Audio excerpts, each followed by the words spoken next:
yang menjadi pusat perhatian kami. Bahkan di pagi hari ini, Engkau tidak dapat dibatasi oleh apapun. Engkau ada di tempat ini. Engkau pun ada bersama dengan setiap kami yang ada di rumah kami. Engkau sanggup memberi jawab bagi kami. Bagimu tidak ada perkara yang mustahil. Di tengah-tengah situasi, kondisi apapun yang sedang kami alami, di setiap musim yang diperhadapkan setiap kami yang ada, yang paling membanggakan dalam hidup kami ya Tuhan, bukan apa yang ada di sekitar kami, tetapi yang luar biasanya dalam hidup kami, ada Tuhan bersama-sama dengan kami. Kalau Engkau bersama-sama dengan kami, siapakah lawan kami? Terima kasih untuk berkat-Mu di tengah-tengah kesulitan sekalipun. Terima kasih buat berkat perlindungan di tengah-tengah masa-masa yang sukar hari-hari ini. Terima kasih untuk segala yang terbaik yang selalu Tuhan sediakan atas kami. Hari ini, mari Engkau berbicara atas kami. Sampaikanlah kebenaran firman-Mu. Satu kali Engkau berbicara Tuhan, terlalu banyak perkara yang akan kami perlukan. Berfirmanlah Engkau ada di tempat ini. Engkau ada di rumah setiap kami. Dalam nama Tuhan Yesus Kristus kami sambut firman-Mu. Haleluya. Amin. Puji Tuhan. Shalom. Salam sejahtera bagi kita semua di tengah-tengah keadaan situasi yang sementara dan sedang terjadi di hari-hari ini. Percaya bahwa Tuhan itu selalu pegang kendali orang-orang percaya. Tuhan itu selalu bersama-sama dengan setiap kita. Dia ada di samping kita, Dia ada di depan kita, dan Dia selalu memberi yang terbaik bagi setiap kita. Nah, saudara yang diberkati oleh Tuhan, pagi hari ini saya akan memberikan kebenaran firman Tuhan, dan biarlah kebenaran ini akan semakin meneguhkan kita dalam segala keadaan, dalam segala situasi, kondisi bagaimanapun juga, kembali kepada kebenaran firman Tuhan. Alkitab berkata bahwa langit dan bumi akan berlalu, tetapi perkataan firman Tuhan itu akan ada untuk selama-lamanya. Makanan kita, kata Yesus, bukan dari roti saja, tetapi Tuhan berkata makanan kita juga adalah lewat kebenaran firman Tuhan. Mari kita lihat Filipi pasal 4 ayat yang ke-13. Filipi pasal yang keempat ayat yang ke-13, demikian kata firman Tuhan, segala perkara dapat kutanggung di dalam Dia yang memberi kekuatan kepadaku. Lagi sekali, segala perkara dapat kutanggung di dalam Dia yang memberi kekuatan kepadaku. Saudara yang diberkati oleh Tuhan, kalau kita lihat sejarah keadaan pengalaman hidup daripada manusia, kita tahu bersama bahwa kita tidak lepas dengan namanya dosa. Manusia tidak lepas dengan namanya penderitaan. Manusia tidak lepas dengan namanya kesengsaraan. Dan manusia tidak lepas dengan namanya kematian. Keadaan dan situasi yang sedang kita alami di hari-hari ini, segala sesuatu, saudara yang diberkati Tuhan, semua telah dicatat. Semua telah disampaikan dan diberitahukan oleh kebenaran firman Tuhan. Betapa bangganya setiap kita memiliki firman yang hidup. Betapa bangganya setiap kita anak-anak Tuhan yang ada di rumah, yang dalam kondisi bagaimanapun engkau hari ini, percaya bahwa ada jaminan hidup di dalam Tuhan. Keadaan situasi apapun yang sementara terjadi di hari-hari ini pun tidak lepas daripada kontrol Tuhan. Tidak lepas daripada pengawasan daripada Tuhan. Saudara, kalau mungkin kita melihat di sekitar kita, kalau mungkin kita mendengar setiap berita, kalau mungkin kita melihat di setiap media-media massa, media sosial, ada begitu banyak yang menakutkan, memberi kita ketakutan, kecemasan, kekhawatiran di hari-hari ini.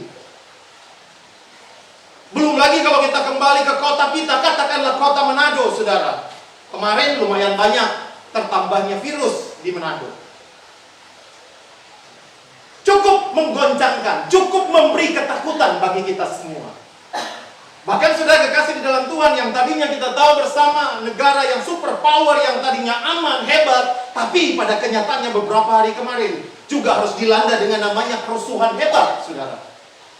Saya berani berkata kepada setiap kita, tidak ada tempat di dunia ini yang benar-benar aman.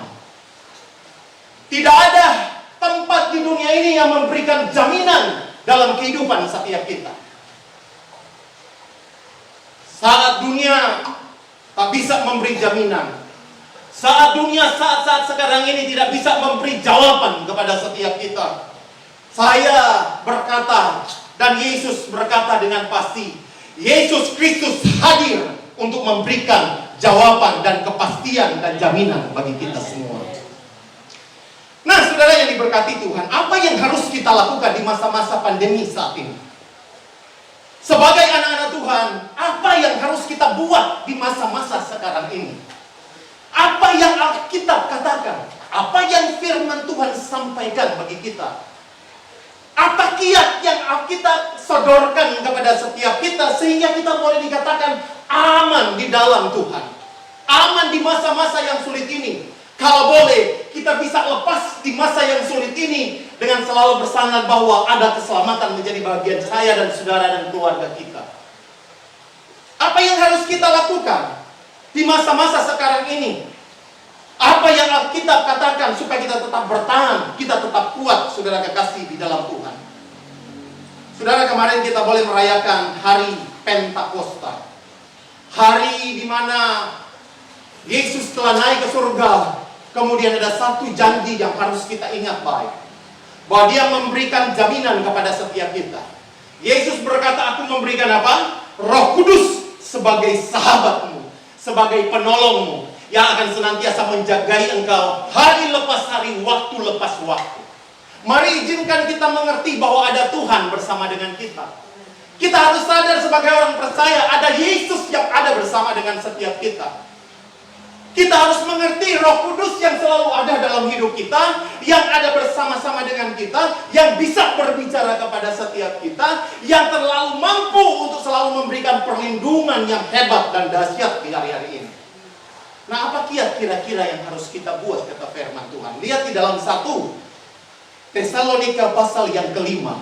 Lihat ayat 16 sampai ayat yang ke-18. 16, 17, dan 18. Sederhana, saudara. Ini, mari kita lakukan ini. Mari ini jadi gaya hidup kita di hari-hari ini. Amin. Lihat 1 Tesalonika 5 ayat 16, 17, dan 18. Firman Tuhan berkata demikian. Bersukacitalah senantiasa, tetaplah berdoa, mengucap syukurlah dalam segala hal. Sebab itulah yang dikehendaki Allah di dalam Kristus Yesus bagi kamu. Yang Tuhan mau hari-hari ini. Dalam situasi kondisi di waktu-waktu sekarang ini, mari kita buat tetap bersukacita, tetaplah berdoa, dan mengucap syukurlah dalam segala hal. Amin. Hal yang biasa, gampang, sederhana, tetapi banyak orang yang sulit untuk melakukannya. Kalau Anda mau hidup dalam kekuatan, terlindung dalam kuasa daripada Tuhan, mari hidup di dalam kebenaran firman Tuhan ini. Ada amin? Saudara kekasih di dalam Tuhan, di dalam ayat yang ke-16 di sini dikatakan apa? Bersukacitalah senantiasa. Senantiasa tanpa batas waktu. Apakah siang, apakah malam. Di waktu keadaan bagaimanapun tetap bersukacita. Amin. Sukacita bukan berarti sesuatu yang dibuat-buat, tetapi yang muncul, yang ada, keluar dari hati kita. Bersukacitalah senantiasa. Bukan hanya di waktu kita dipenuhi dengan segala kenyamanan, penuh dengan berkat, dan tidak mengalami sakit dan mudah kita bersukacita. Tetapi Tuhan berkata, bersukacitalah senantiasa. Ada kekuatan besar di tengah-tengah sukacita. Sukacita yang bukan hanya sekedar kita lihat, kita dapatkan di dunia, tetapi sukacita yang datang daripada Tuhan, yang dikerjakan oleh Roh Kudus. Alkitab berkata, Nehemia bilang begini, sukacita yang datang daripada Tuhan, itulah kekuatanku, itulah perlindunganku, kata Nehemia. Saudara yang diberkati oleh Tuhan, virus yang sedang terjadi atau wabah hari-hari ini belum ada obat sampai hari ini. Masih banyak penelitian, masih banyak penelitian. Tapi sampai hari ini belum ada obat paten. Belum ada yang namanya antivirus. Belum ada yang namanya vaksin. Belum ada. Namun dalam kebenaran firman Tuhan ini, saya teringat cerita, kalau tidak saya pernah saya sampaikan. Cerita daripada seorang Antonio de Melo. Dia bilang begini, saudara. Dalam ceritanya, dalam tulisannya, dia bilang begini, suatu kali ada wabah yang sedang menuju ke satu kota, Damaskus. Nah, wabah ini ketemu dengan seorang bijak di padang gurun. Kemudian orang bijak ini bertanya kepada wabah ini, apa yang hendak engkau buat? Dan hendak kemana kamu? Kemudian wabah bilang begini, saya akan pergi ke kota Damaskus. Apa yang engkau buat di sana? Kata orang bijak ini, saya ke sana akan membunuh 1.000 orang yang ada di kota Damaskus. Maka pergilah ini wabah. Sekian lama dengan wabah yang ada, matilah 1.000 orang. Tetapi di waktu dia pulang kembali ketemu dengan orang bijak ini. Orang bijak ini berkata, sudahkah Anda melakukan misi yang Anda buat? Dia bilang, sudah. Dan saya telah membunuh 1.000 orang. Tetapi ini orang bijak bilang begini, kamu tidak membunuh 1.000 orang, tetapi kamu membunuh 50.000 orang. Kemudian dengan tegas ini wabah bilang begini, yang saya tahu dan saya yakini yang saya bunuh dengan wabah adalah berapa? 1.000 orang. Selebih dari 1.000 orang itu, mereka mati bukan karena wabah, tetapi karena ketakutan mereka. Nah saudara kekasih, ini sangat menarik cerita ini. Bukankah Alkitab pun menulis, kalau kita lihat di dalam Lukas 21, lihat ayat 26. Lukas 21 ayat 26 bilang begini, orang akan mati ketakutan karena kecemasan berhubungan dengan segala apa yang akan menimpa bumi. Ternyata banyak orang akan mati oleh karena ketakutan dan kecemasan. Seberapa banyak kita orang percaya mengalami ketakutan, kecemasan, mengalami kekhawatiran berlebihan. Kita sering dengar bahwa dikatakan Alkitab bahwa burung di udara Tuhan pelihara, apalagi setiap kita. Persoalan yang dialami di bangsa ini bukan hanya masalah virus, saudara.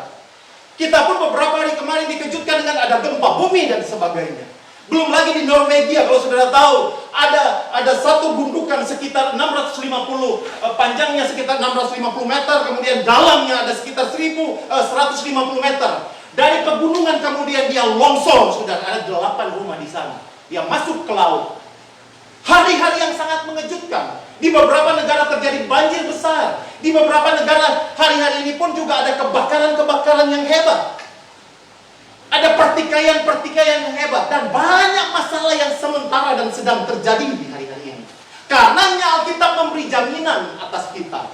Alkitab memberikan firman yang selalu menyejukkan, memberikan jalan keluar, memberikan kekuatan di tengah situasi bagaimanapun juga. Ada amin? Apa yang kita buat, saudara? Bersukacitalah senantiasa. Alkitab berkata, saudara, bahwa konon orang melihat atau ada penelitian berkata bahwa dia temukan 365 kata jangan takut, jangan bimbang, jangan khawatir di dalam Alkitab. Berarti ada jaminan, saudara. Tuhan sudah mengingatkan kita supaya jangan takut, jangan gemetar. Wajarlah kita takut, tetapi jangan sampai apa? Berlebihan. Serahkanlah kekhawatiranmu kepada Tuhan, kata firman. Serahkanlah takutmu kepada Tuhan, maka Dia akan apa? Menolong dan memberikan engkau kelegaan. Marilah kepadaku semua yang letih lesu dan yang berbeban berat, aku akan memberikan kelegaan kepadamu. Bersukacitalah. Tadi saya katakan belum ada obatnya. Tetapi yang saya mau beritahu, saudara, di dalam tubuh kita ini Tuhan sudah tanamkan, Tuhan sudah kasih sesuatu yang luar biasa. Yang seringkali dunia kedokteran bilang apa? Endorfin. Sesuatu yang muncul, kekebalan tubuh yang muncul di dalam kita, saudara, yang dihasilkan oleh karena kita bersukacita, kita bergembira. Hari-hari ini kan selalu dianjurkan kita supaya jaga imunitas dirimu. Tetap kuat, tetap sehat. Karena tidak ada obat ini, saudara.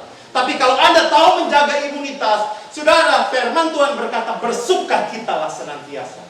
Hati yang gembira, bersukacita, kata firman Tuhan, itulah obat.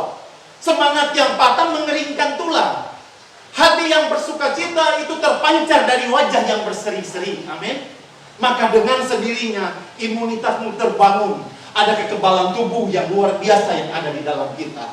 Tetap bersukacita, saudara. Tetap bersyukur kepada Tuhan. Yang kedua, apa kata firman Tuhan? Tetaplah apa? Tetaplah berdoa. Sederhana. Saya percaya bahwa di rumah Anda bisa berdoa kapanpun, dimanapun. Tuhan tidak minta Anda 1 jam, 2 jam. Cukup ada waktu Anda untuk bersekutu dengan Tuhan. Amin. Doa itu penting, saudara. Satu kali ada seorang hamba Tuhan yang besar, namanya Awe Tozer. Satu kali dia sementara khotbah, selesai dia khotbah, ada jemaat langsung berdiri dan tanya, "Pak Pendeta, bolehkah saya bertanya?" Awe Tozer langsung berkata, "Silakan, apa yang hendak engkau tanyakan?" Dia cuma tanya begini, "Kira-kira Pak Pendeta, mana yang paling penting? Mana yang menjadi prioritas utama? Berdoa atau membaca firman?" Kemudian saudara dia kasih di dalam Tuhan, Awe Tozer tidak langsung menjawab, tapi malah dia apa? Dia balik tanya kepada jemaat ini, "Menurut kamu, mana yang lebih penting bagi seekor burung? Sayap kanan atau sayap kiri?" Ternyata saudara kekasih di dalam Tuhan, doa dan firman jangan sampai itu tidak jalan sama-sama. Sehingga kita jangan jadi timpang. Mendengar suara Tuhan tanpa firman, hati-hati saudara. Yang muncul akhirnya perasaan kita semata-mata. Bersama mendengarkan suara Tuhan dengan audible, langsung dari Tuhan. Hati-hati, bukan suara Tuhan yang nantinya kita dengar. Tapi kalau Anda tahu firman, siapa yang dapat menggugat firman Tuhan? Jawaban yang pasti semua ada di dalam firman Tuhan. Saya mau setiap kita, hari-hari ini adalah waktu yang terbaik Anda stay di rumah, banyak waktu di rumah. Mari banyak waktu doa di rumah. Amin. Doa jangan cuma sekedar Anda doa, tapi ada firman Tuhan yang Anda harus miliki, ada Alkitab. Kalau mungkin tidak ada Alkitab, jemaat Tuhan, maka itu sesuatu hal yang sangat-sangat menakutkan, saudara. Kalau jemaat di rumah jemaat tidak ada Alkitab. Saya tahu kita semua punya Alkitab. Tapi adakah Anda menggunakan Alkitab bukan cuma di waktu ibadah? Setiap saat Anda punya waktu dengan Tuhan. Amin. Ini sesuatu yang luar biasa dan ini sesuatu yang penting untuk kita ketahui bersama. Doa itu kan bahasanya pene halah Yahweh. Sama halnya dengan apa? Mengusap seorang anak, mengusap wajah daripada Tuhan. Mengusap wajah daripada orang tuanya. Bahasa doa atau penyembahan itu pun disebutkan apa? Proskuneo. Sama dengan mencium wajah Tuhan, mencium tangannya Tuhan. Jadi doa bagian daripada penyembahan dan pujian kepada Tuhan. Adakah kita lakukan hari-hari ini? Bukankah kita tahu berkata bahwa tidak ada yang mustahil bagi orang benar, orang yang selalu berdoa, orang yang selalu datang kepada Tuhan. Tidak ada perkara yang mustahil. Bahkan Alkitab berkata, doa orang benar itu besar kuasanya. Mari mulai hari-hari ini. Jemaat Tuhan dimanapun engkau ada hari ini, mari kembali. Adakah waktu-waktu kita untuk berdoa? Adakah waktu-waktu Anda dengan keluarga untuk berdoa? Adakah waktu-waktu kerinduan hatimu untuk mencari Tuhan lewat kebenaran firman Tuhan? Di waktu Anda berdoa, ada firman Tuhan. Di waktu Anda baca firman Tuhan, berdialoglah, berkomunikasilah dengan Tuhan. Dengarkanlah suara Tuhan. Apa suara Tuhan? Ada dalam kebenaran firman Tuhan. Lakukanlah itu setiap saat. Percaya, saudara akan terluput di masa-masa sukar ini. Amin. Saudara pasti akan terluput. Dan yang ketiga, yang terakhir, saudara, apa yang harus kita lakukan? 1 Tesalonika tadi berkata, ayat 18 di sini bilang begini, mengucap syukurlah dalam segala hal. Dalam keadaan segala kondisi, tetaplah kita mengucap syukur. Sebenarnya bagi setiap kita tidak ada alasan untuk kita tidak mengucap syukur. Berkat, tadi saya katakan, tadi pujian semua berkat. Berkat itu semua tetap kita dapatkan, amin. Tapi jangan bayangkan berkat itu cuma sekedar di waktu kita aman, nyaman. Di waktu kita berlimpah dengan uang kita. Tetapi di waktu pun Anda dalam kekurangan, berkat itu akan selalu ada juga dalam kita. Rasul Paulus bicara bahwa berkat itu juga merupakan kesengsaraan dalam hidupnya. Di waktu dia mengalami kesengsaraan, itu berkat untuk menguji imannya. Berkat juga dikatakan Rasul Paulus di waktu dia dirajam, di waktu dia terpaksa harus makan ataupun tidak makan, dia menderita, tetapi bagi dia itu suatu berkat di hadapan Tuhan. Mari saudara kita jadi dewasa di hari-hari ini.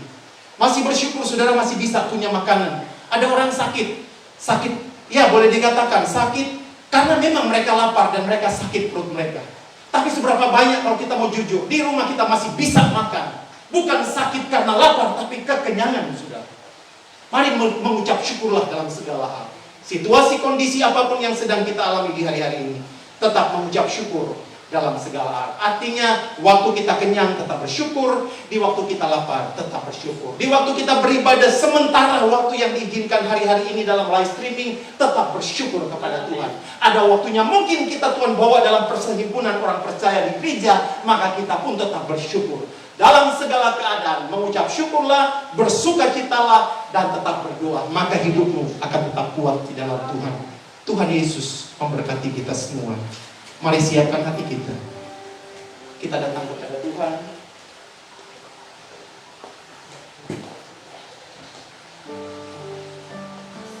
Amin. Sekalian kita siapkan hati kita untuk kita menerima tubuh dan darah daripada Tuhan Yesus lewat perjamuan yang kudus. Haleluya. Terima kasih Tuhan.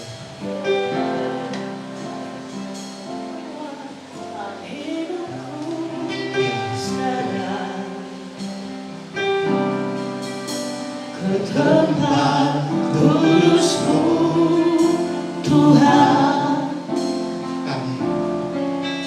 di mezbamu ku serahkan seluruh hidupku.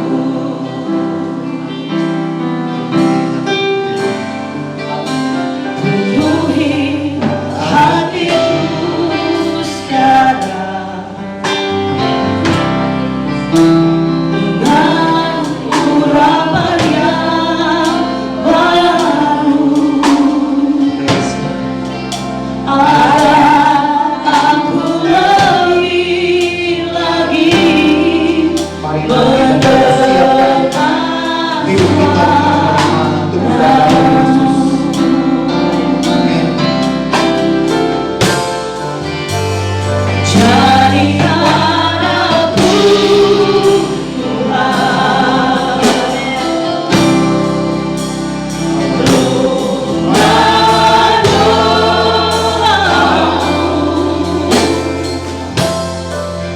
agar semua suku bangsa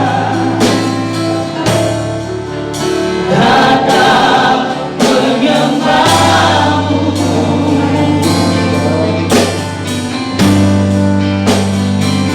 Jadikan aku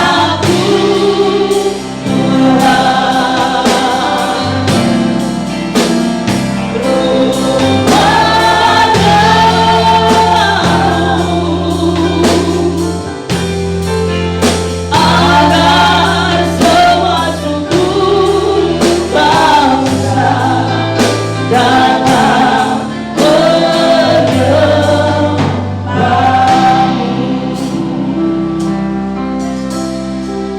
Mari kita angkat hati kita, hidup kita untuk datang kepada Tuhan.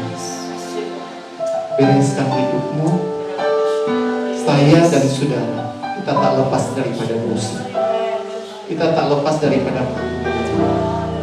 Tapi firman Tuhan berkata, darahnya yang sempurna dan kudus telah Dia curahkan di 2000 tahun yang lalu.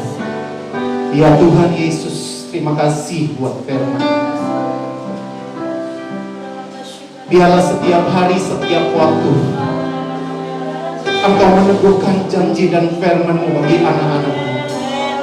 Sebab kami adalah anak-anak dari Gembala-Mu yang agung, ya Tuhan.